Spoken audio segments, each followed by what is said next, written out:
va t'inculper et de vol et de meurtre. On va faire l'addition. 30 ans pour le meurtre et plus 10 pour le vol. Comment t'as pu faire ça? Je suis perdue sans toi, j'y arriverai jamais, je comprends pas pourquoi t'as fait ça. Allez, ne me lis pas, c'est tout bon. 9. Bon, Junior, t'es le meilleur. Et... Essaie pas de me faire prendre des vessies pour des lanternes. C'est évident que tu connais celui qui t'a mis dans cette merde. Je ne sais rien sur le 4e. Duel intense sur fond de machination infernale. Nicolas Cage, méconnaissable, et David Caruso s'affrontent jusqu'à la mort ou la rédemption. Je ne veux plus qu'une chose. C'est de retrouver ce qu'était ma vie avant, bien avant que tout un tas de salopards, et vous compris, me la bousillent. Kiss of Death, c'est ce soir à 20h35.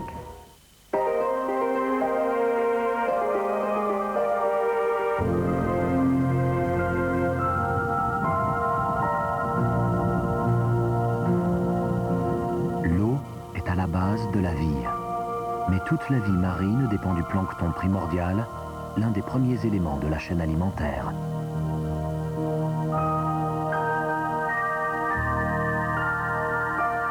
Découvrez le vrai garde-manger des océans et son cycle fascinant. La source de vie, c'est samedi à 12h05.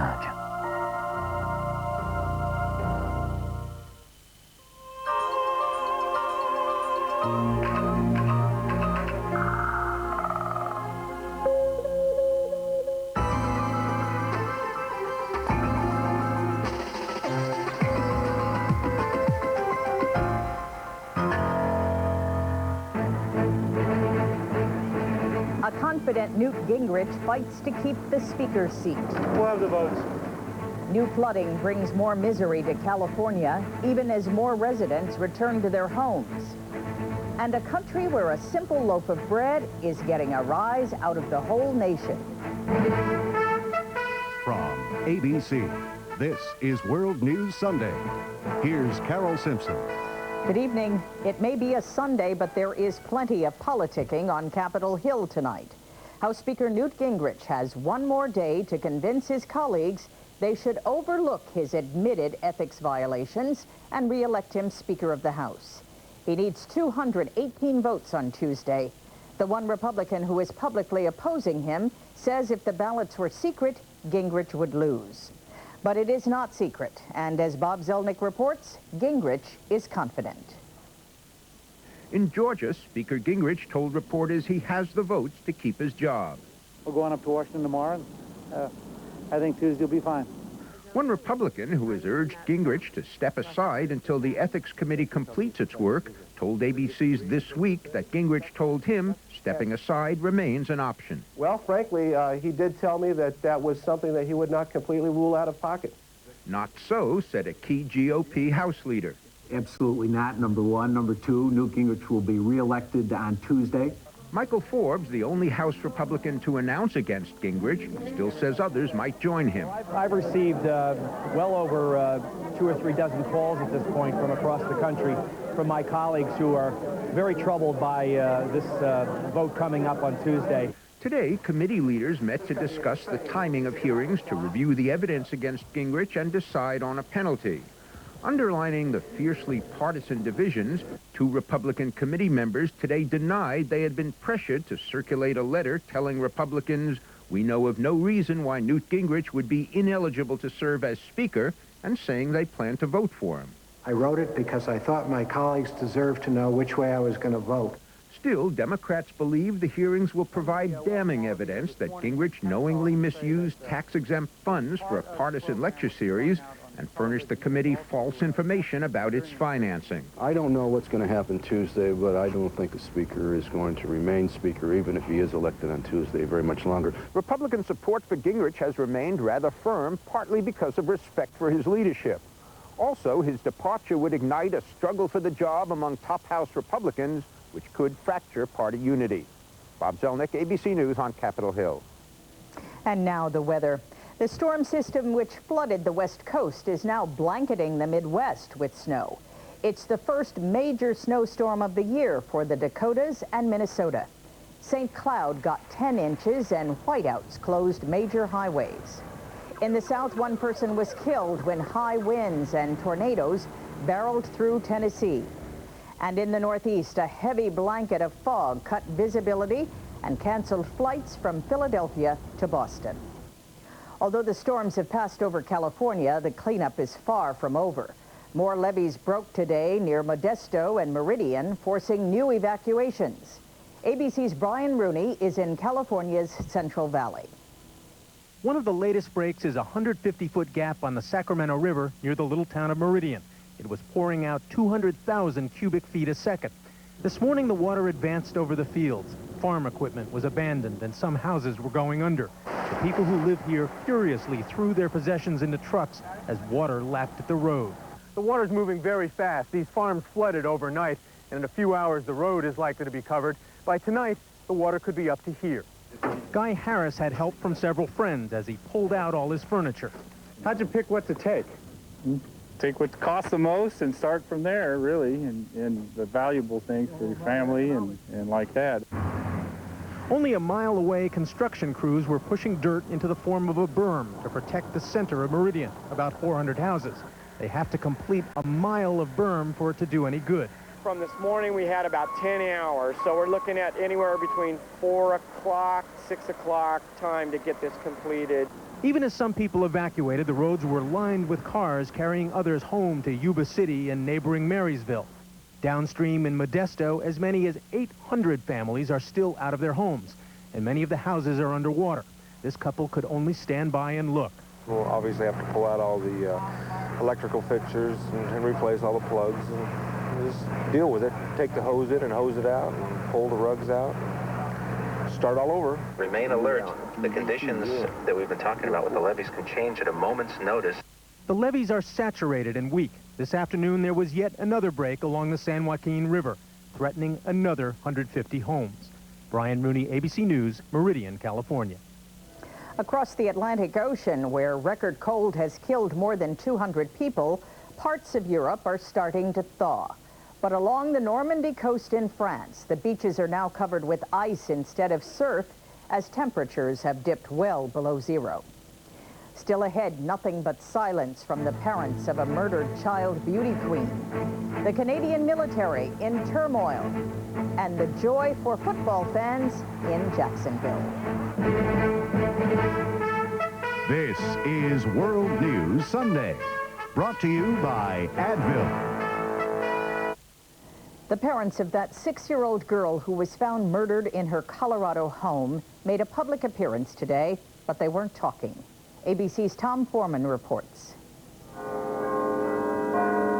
Patsy and John Ramsey came out of church into a din of bells and a wall of silence. The public relations man hired by the family made extensive arrangements for the cameras to get pictures, but said any reporter who tried to speak to the Ramseys or follow them would be cut off from any further communication.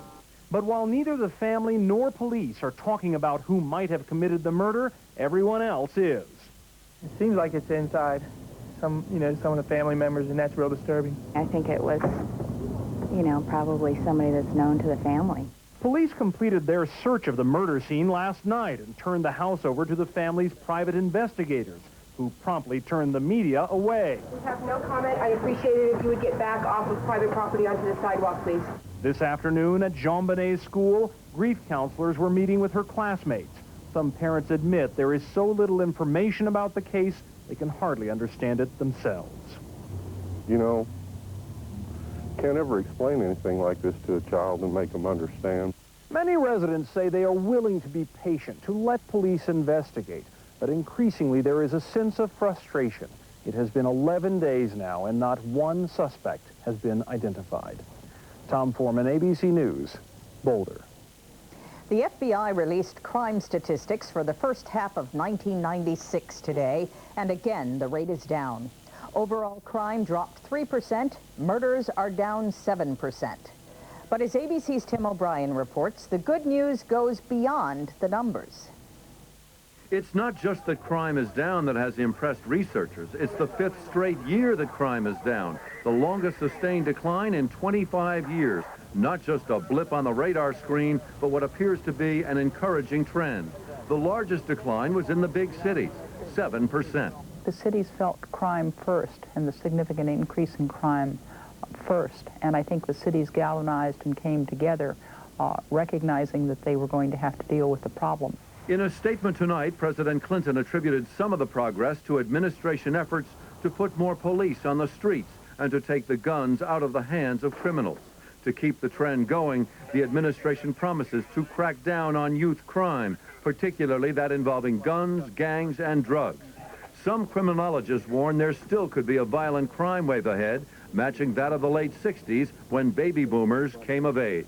Now what we're looking at over the next 7 or 8 years is the baby boomers' kids coming of age. So we should not become very complacent, because we're very likely to see increases in crime rates toward the end of the century. Just when President Clinton's second term ends. Professor Fife warns that by assuming the credit for the decline now, the president could be setting himself up for the blame later should violent crime again go back up. Tim O'Brien, ABC News at FBI headquarters in Washington. When we come back, one town that proves you can fight City Hall. An Army hotline set up to log complaints about sexual harassment in the military continues to get calls. Thousands in the last 2 months. But harassment is not just an American problem. North of the border, a growing number of scandals has put the Canadian military on the defensive. ABC's Antonio Mora reports. The picture shocked Canada this New Year's Eve. The country's first female infantry officer, beaten by other soldiers, tied to a tree, and allegedly left barefoot in the snow for 2 hours during a 1992 training exercise. Captain Sandra Perron, shown here during a peacekeeping stint in Bosnia, has since left the military. She never filed a complaint, but the picture, sent anonymously to the Canadian government, has prompted an internal investigation. Many Canadians are outraged. They can put all the spins on it they like about that this is all part of training. I don't buy it.